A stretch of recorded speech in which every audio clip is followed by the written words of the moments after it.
Welcome to channel AMEC, your insight to the Australian visa system.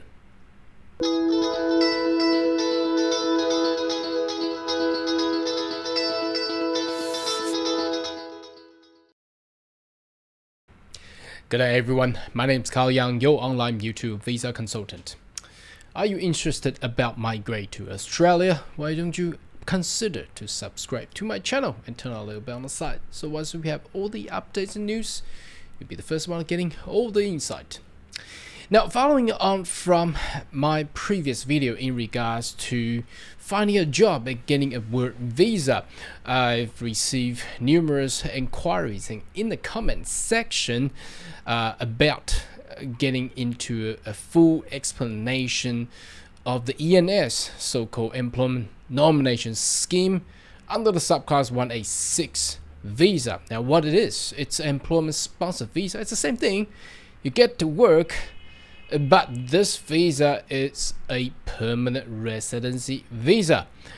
Now, it's a lot of people ask, why didn't you say this or introduce this at the beginning? Well, first of all, it's commonly noticed that it's a bridge and pathway from 4A2 TSS visa into this 1A6. So before you getting that, you probably cannot even get to 1A6 at all. But there's also a direct stream which you could potentially apply straight away directly to become a permanent resident. Now people will ask, why didn't you introduce this one? Well, true, but not many employers willing to do that. Why? Because if you get the permanent residency straight away, probably you will leave the work. You won't work for the employer anymore, and that's the problem. Anyway, let's get into the detail and have a look. We will do a full explanation of the both pathways.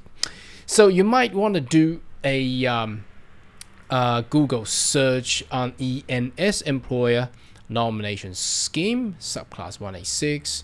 You may be able to lend yourself into this web page published by the Department of Home Affairs. And now you may see there are three streams. Direct stream, which is what I had just said, it gets you directly to become a permanent residency. A labor agreement stream, which I will not go through today, but it's more for those employer who has a labor agreement with the federal government, or perhaps well known as DAMA. Now, there is only a limited employer have this kind of agreement, so if you want to know more about DAMA, you probably wanted to do a search on in my channel. I've done some explanation there too. So the other one I wanted to go through fully is the temporary residence transition stream, which is a transition as a pathway from TSS visa or 457 visa into a permanent residency. So let's jump in there and let's talk about what the difference they are. Now, the first one I would like to go through is the temporary resident transition stream. Now, obviously there is a nomination side which is required by the employer to get it done, and there is also the applicant side. So from this page, as you can see from right above me where I'm pointing at, I've got the toggle onto sponsor. So why do I do that? Because without a sponsor you cannot even lodge this visa. It's the same as TSS work visa. Now the sponsor need to be an eligible business. That means that sponsor, that business sponsor, is currently and was your previous TSS sponsor. So again, let's have a read. The business must have no adverse information, means that they have not breached any law and they are still lawfully actively operate. So some people going through pandemic, they come to me and say, well, my sponsor is not operating anymore. Now, sadly, that's a problem. That's a problem with a work visa. Then you cannot transition into a permanent resident because your sponsor is gone. If they undertake activity related to labor hiring, I'm not going to go through this one. This is more sophisticated. If you are sponsored under a labor hire company, there's a specific piece of legislation and law on that one. Have a genuine need to pay, and they do the Skilling Australian Fund. Now, what it is, it's a fee required by the employer to pay again, and that has been the key thing stopping a lot of Australian employer not helping employee to lodge this visa in the previous years. Somehow, I think the coming change amendments of law is coming. Let's see what happens.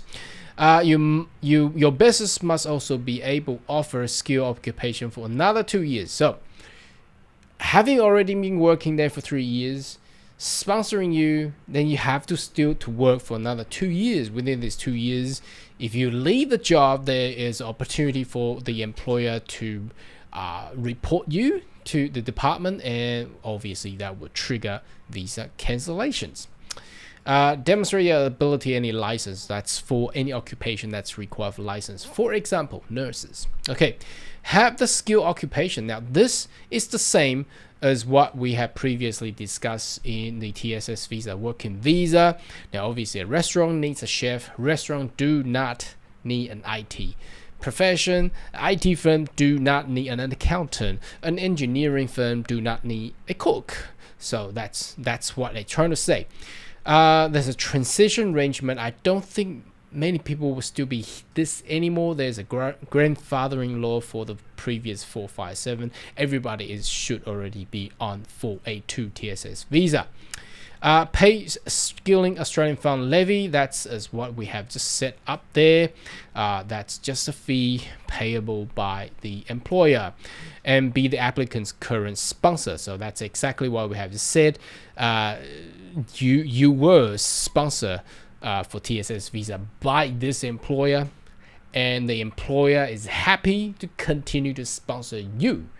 You cannot find someone else, another employer to sponsor you, because that won't work. So that's for the temporary transition for the sponsor's obligation and eligibility. Let's jump into an applicant.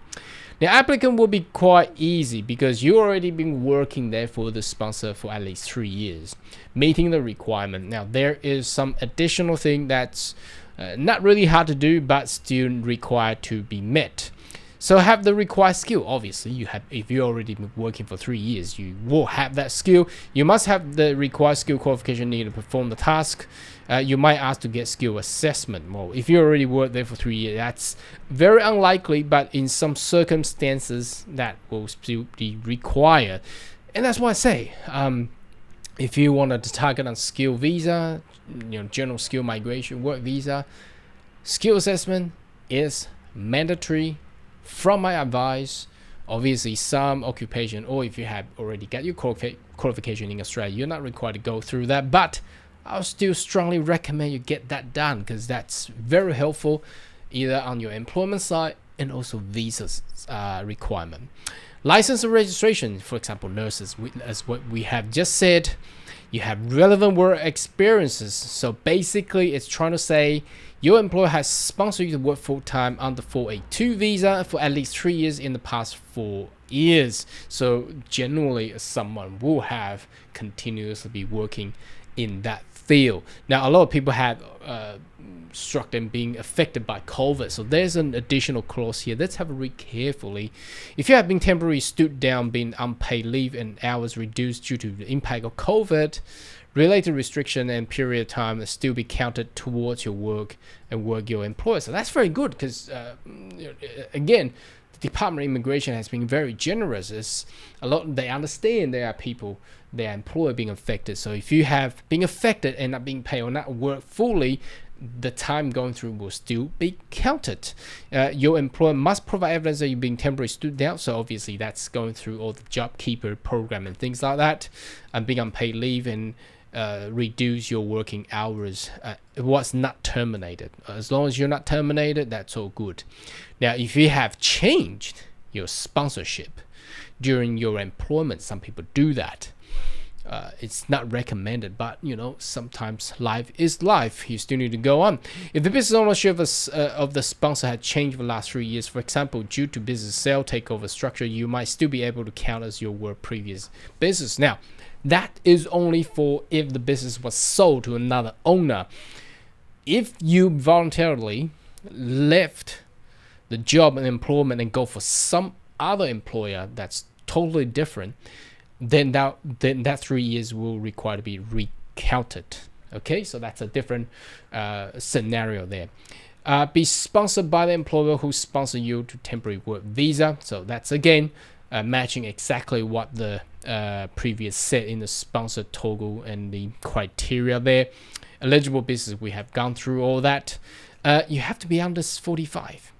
Now the problem is a lot of people come to work and they are at the age, they're being sponsored with a work visa, they are at the age of 43. Now obviously you work for 3 years, you'll be over 45. What can you do? There's currently nothing you can do about it because you'll be over 45, and that means you probably cannot get permanent resident, not until perhaps the new amendments that's going to come up this year. So make sure you subscribe to my channel. I think they will make it more friendlier in a post-pandemic era. Transition arrangement, so that's for 457. So that's I don't think many people will be in this area anymore. Now you need to pass company English. That means 4 6s, 6 across 4 bands: read, write, listen, and speaking. All has to pass 6. And then the health and character requirement, and that's it. That's pretty simple. So let's summarize for the transition. What is it? The 186 temporary resident transition stream. It's basically working under the same employer, same business, for continuously 3 years within the last 4 years. Then you'll be able to transfer yourself and submit subclass 186 in order to transfer into a permanent resident. Now there is another direct entryway. Remember at the beginning of our video we said about that. So we are going to this direct entry. What does that mean? That means you're not required to go through another 3-year working visa under TSS visa and then to transfer again. You can possibly direct sponsor by the employer as long as the sponsor agrees to do that. As I said, the only obstacle here is the sponsor do not want to do that because they want you to work more for them. If they do that, you get permanent resident. You probably work less for them because you have more rights. Anyway, let's have a look how the direct entry stream will work. Again, I will start with the toggle on the top here with the sponsor. You will straight notice the requirements for sponsor under the direct entry stream is far less. So first of all, you gotta be an eligible business. So obviously that's lawful and being operational, no adverse information, and you pay for skilling Australian fund for sure. They just want you to pay the money. Offer skill position for at least 2 years. So that means there has to be a written contract for 2 years. It cannot be less than 2 years, otherwise that won't make the nomination work. Have the skill occupation for sure. Now you have to, you offer, so IT firm offer for IT job, restaurant offer for a restaurant manager, accountancy offer for a job for taxation agent. So that's pretty obvious. Now you may notice one thing is missing and different from 186 and the TSS visa is the labor market requirements, where you're not required to put a job ad anymore. Why is that? Well, first of all, because if you have already been worked 3 years in that position, why testing the market on labor market testing again? There's no need to do that because you already work in the position. Now for the in order to do the same thing for the direct entry stream, you're not required to do a labor market testing as well, as long as you want the, so it's an incentive. You see, for someone to become a permanent resident, it's much easier for someone to actually get a work visa. Let's wait. I'm not too sure how that will work, but anyway, there's no labor market testing for 186 anyway. Okay, now let's toggle back to the applicant. What is required for the applicant? Have eligible occupation. So if you want to go through a direct entry requirement, it is very important that you have a skill assessment down here.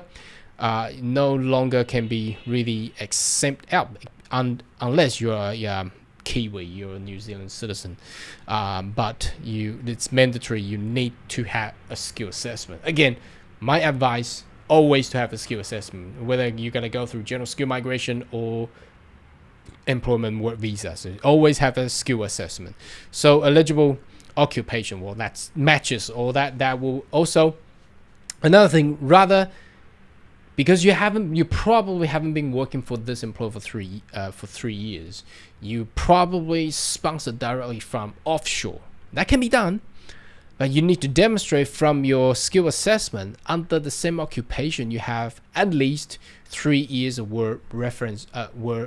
relevant work experiences in the occupation that you have been chosen or you're on.